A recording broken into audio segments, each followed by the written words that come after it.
what's the difference between leading and managing people?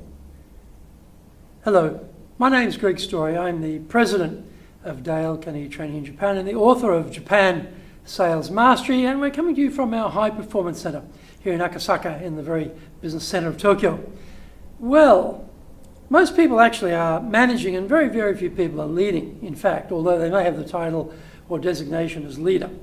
But what's the difference? Well, managers manage process, and that's very, very critical, very key. That's got to get done. But leaders, yes, they manage process and they build people. Okay, build people. What does that mean?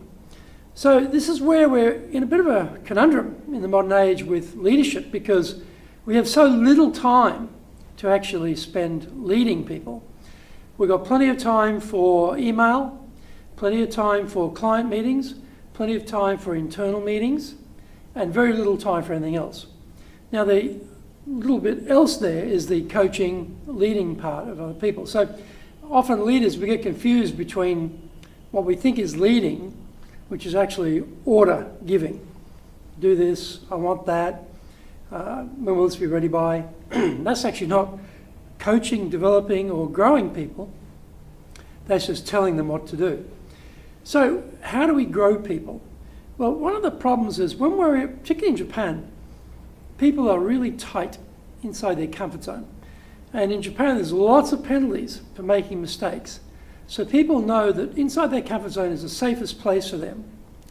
But if we want them to grow, well, they've got to come out of that comfort zone and make it a bigger comfort zone, right? They're going to grow. They can grow. So they're more comfortable doing more and more things, particularly things which are new to them or unfamiliar to them, because that grows their skills, that grows their ability. So how do we get people out of their comfort zones so they can encompass more things that they can do? Well, this is where it takes time, and this is the problem with leaders. We're all very time poor, and we're giving orders. We're not actually doing much on the development side. So when people do something new for us, we've got to look for opportunities to praise that, because it's an incremental thing. But often we have a project and we say, okay, here's the project, and we just leave it. And then if they do a good job at the end of the project, we say, that was a good job. But the bit in the middle is the tricky part, because on that road to completing the project successfully, hopefully successfully, there's lots of challenges. There's lots of coming out of your comfort zone, putting yourself under stress, potentially making mistakes. You know, it's pressure. We have to, as the leader, we have to be giving people little pieces of feedback, encouragement. Now, they may be struggling with it. They may think, oh, I can't do this. So we have to really help them and understand, yes, you can do it. I'm supporting you. Keep going with it. You will work out the skill set you need, or you'll improve the skill set you have to be able to do that. Now, often Japanese people are very hesitant about doing new things because they don't want to make mistakes. They're very perfectionist. They're very, in many ways, fantastic attention to detail, but it can also be a bit of a blocker to doing new things. So when they're starting something new and they're going through it, we really have to say, everyone, when they start something new, is bound to make mistakes. This is a mistake is okay zone for you, because that's part of your growth. I am not going to punish you for any mistakes that come up in the growth period of learning this new skill or doing this new project. We really have to say that, because they're trained to not make mistakes. And by being trained to not make mistakes, the best way to not make a mistake, don't do anything new. Here's the problem, right? We want something new. So we've got to tell them, look, I've made mistakes in my career, but that's, for all of us in the Western world, we are the sum product of all the mistakes we've made. That's how we learn what works, what doesn't work. So the mistake process in Western business culture is part of the process of learning. In many high-tech businesses, they talk about fail faster so they can learn more quickly what's not working.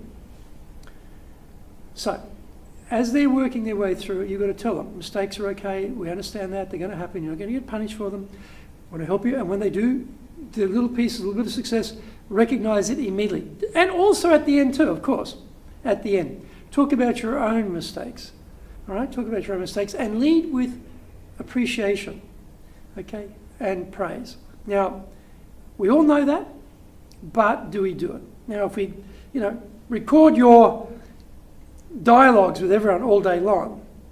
We put in a transcript and we're all reading through it. I wonder how many lines would be genuine praise for the team. And I mean genuine praise, not good job. I mean, that particular thing you did was great. I loved it. Thank you very much for doing that. Keep doing that. That's excellent. We need that around here. Very, very specific detail. How much of that would we see? Probably not very much. And we're struggling with this, with our time pressure, with our work pressure, and our leader pressure to be actually growing our people as opposed to just managing processes and shouting out commands. We've got to flip that, find the time in here, because it's really in here where it starts, and then make the time to actually find those little points of praise, recognise people on the way through, tell them mistakes are okay, tell them about all the mistakes you made, set it up for success. And if we are able to help people to grow in our industries, in our businesses, and if our competitor can't do that, we are going to win.